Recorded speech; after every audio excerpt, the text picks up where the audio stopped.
response to convince observers that you cannot kill innocent Americans in peacetime without retaliation of severe proportions, that other groups and other people will decide that the most open society in the world is also the most vulnerable, and they'll exploit those vulnerabilities. I think this is as decisive a moment for our future as Pearl Harbor was, in a different way. As I said earlier, this is a 21st century opponent, not an obvious nation state, but in the Sudan, in Afghanistan, in a number of other places, we know where bin Laden's assets are, and we'd need to take the risk of going after them. Newt Gingrich, well-spoken. Thank you. Let's go to Edie Donahue, who has some information from our newsroom. Edie?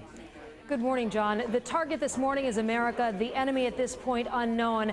But as we were doing our show this morning, Fox and Friends, at the very end of the show, the first airplane crashed into one of the World Trade Center buildings, the North Tower.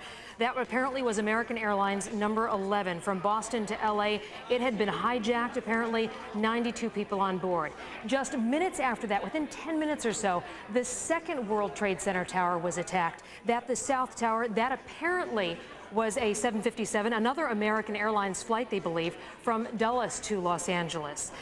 Then about 45 minutes later, it was the Pentagon. Moving on down to the Washington, D.C. area, the Pentagon is the next place attacked. As it continues, the South Wall, there's now a 50-foot gaping hole there. Apparently another airplane that was hijacked crashed into the wall that's near the helipad there, and that is where the highest-ranking officials are able to take off in the helicopter. At 10 a.m. then, just about 15 minutes after that, a 757 from United, number 93, crashed about 80 miles southwest of Pittsburgh, and that flight en route from Newark to San Francisco. Area hospitals here in the New York City area are taking in all the wounded from the World Trade Center. As you know, those the towers are 110 stories tall. While we do know that some people were able to get down from the 92nd floor all the way to the ground and manage to escape safely, there have been untold injuries in this and untold deaths. Several area hospitals say they are already booked to capacity. They're asking people in the waiting rooms to start donating blood immediately because there is a desperate need for it right now. At this point, nationwide, all U.S. commercial planes have been grounded. The planes that were already in the air were instructed to land at the nearest airport. Incoming international flights were diverted to Canada, and even Canada now, some airports in Canada supposedly have been closed. As you know, the president left Sarasota, and he is trying to get control of the situation, but it is changing rapidly. We'll continue updating you on the latest. John, back to you. All right, Edie Donahue in our newsroom, and we should note that the Secret Service is not confirming the president's location. He is okay. He's aboard Air Force One, but exactly where he is, the Secret Service will not say. David Schuster is at the Pentagon, where there was that strike by that third aircraft earlier today. David, what's the latest? John, we can now report that the fire here at the Pentagon has spread from beyond the E ring, the outside ring of the south side, to at least two, maybe three of the inner rings. And looking at pictures now of the Pentagon, there is a gaping hole at least 100 to 150 feet wide on the south side of the Pentagon, where 5 floors of the Pentagon have collapsed. The fire officials, the firefighters are pouring water onto that side of the Pentagon, but we can literally see now that a fire has spread and has broken out at least now about 300 feet down away from where the firefighters are working on the fire. And so now fire trucks are pulling up to this other side of the Pentagon. We believe this is all, of course, related to the one airline crash, and officials again now saying that all of the U.S. aircraft have been accounted for, that this was a silver jetliner, perhaps American, perhaps United, that hit the Pentagon.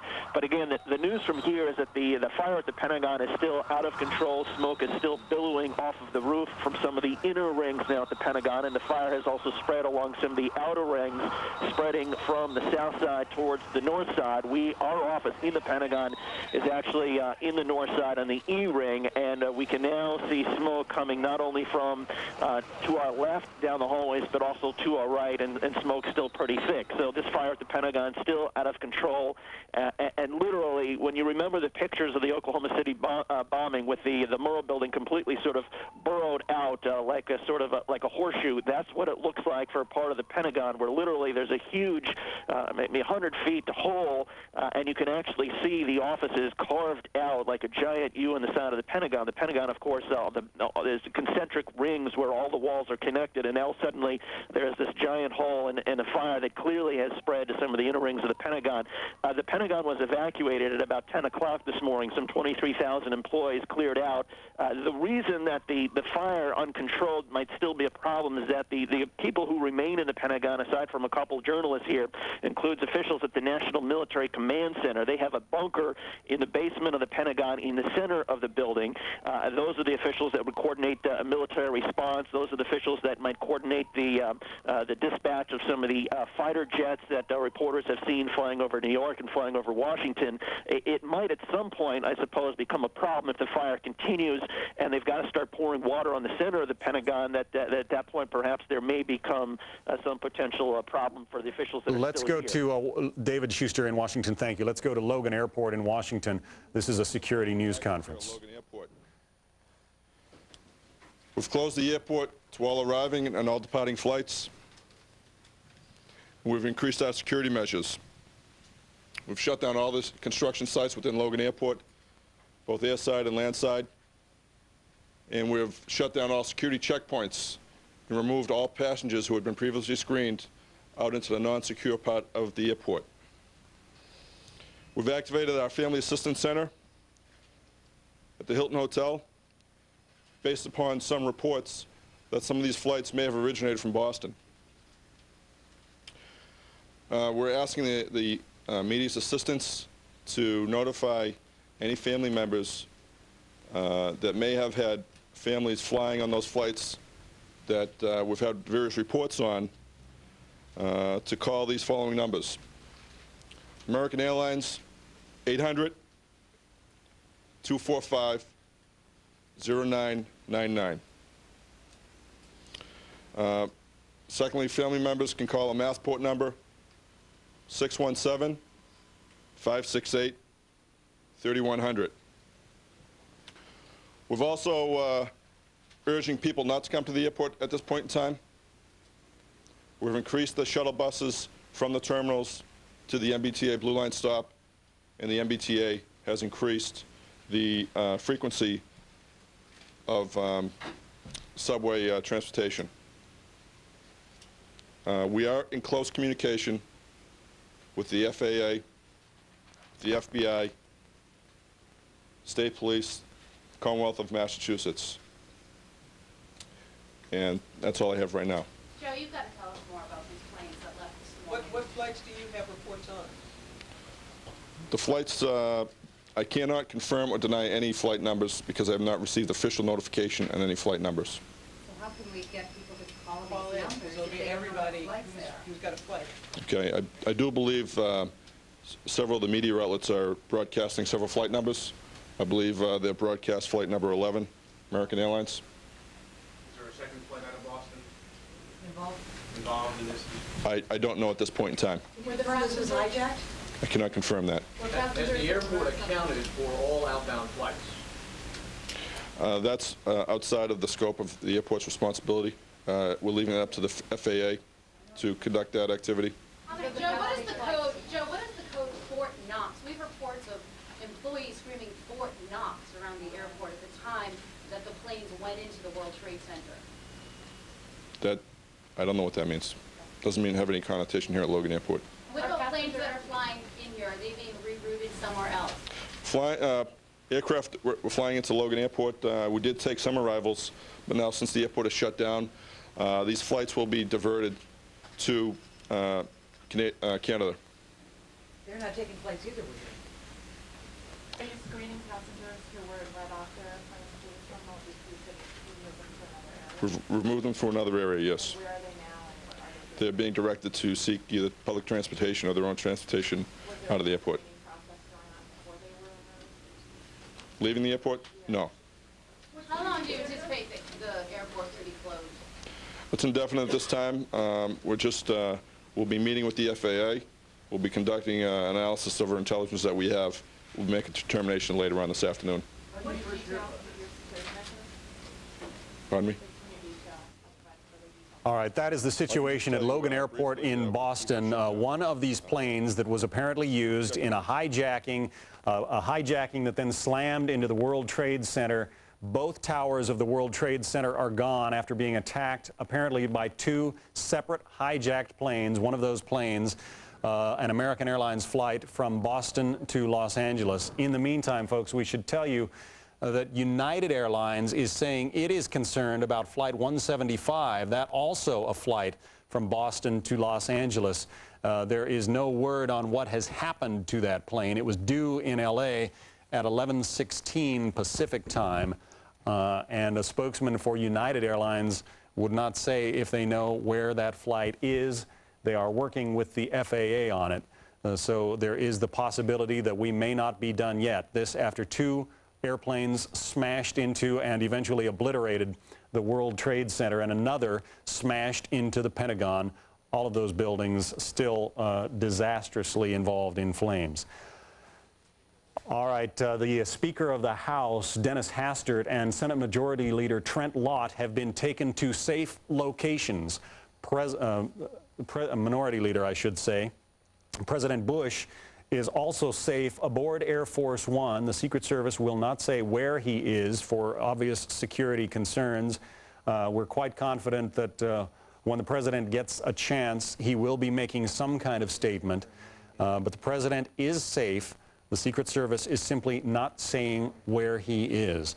Also, the Minority Leader of the Senate, Trent Lott, and House Speaker Denny Hastert, we know have been taken to safe locations as well.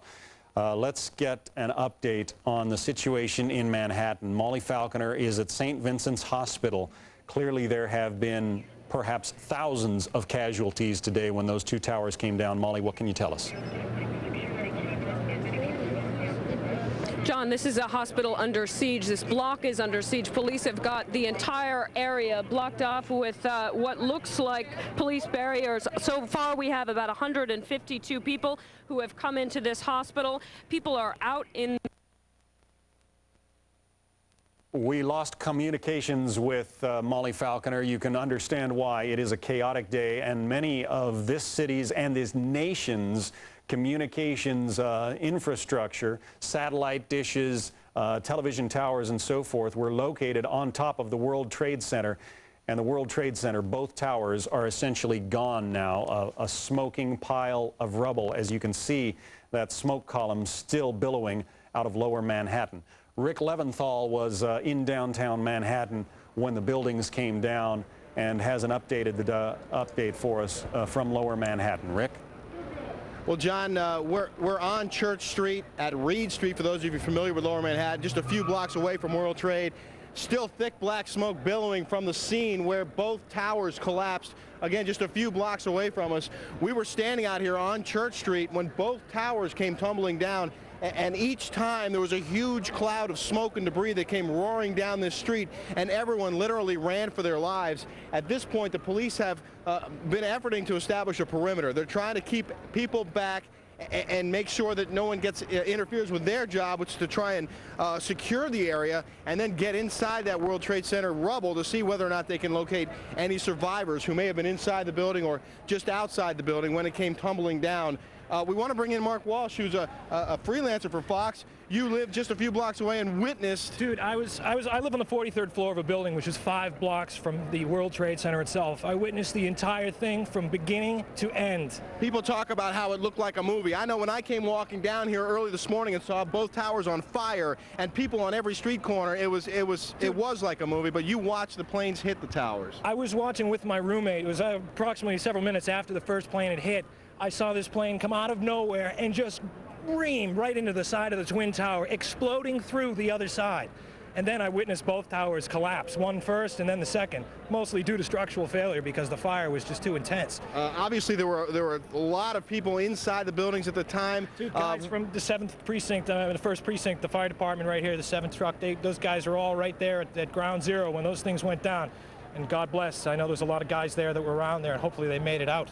What was happening around you, in the streets around you, as this was all going down? Absolute pandemonium. From my viewpoint up 43 floors, I could see people running like ants, just absolutely scurrying for their lives. Billows of smoke coming through the streets, just walking down the street, just pushing everybody back. And then several minutes after, it looked like it had just snowed over the entire area. Yeah, the debris, the soot was thick on the street. There's still a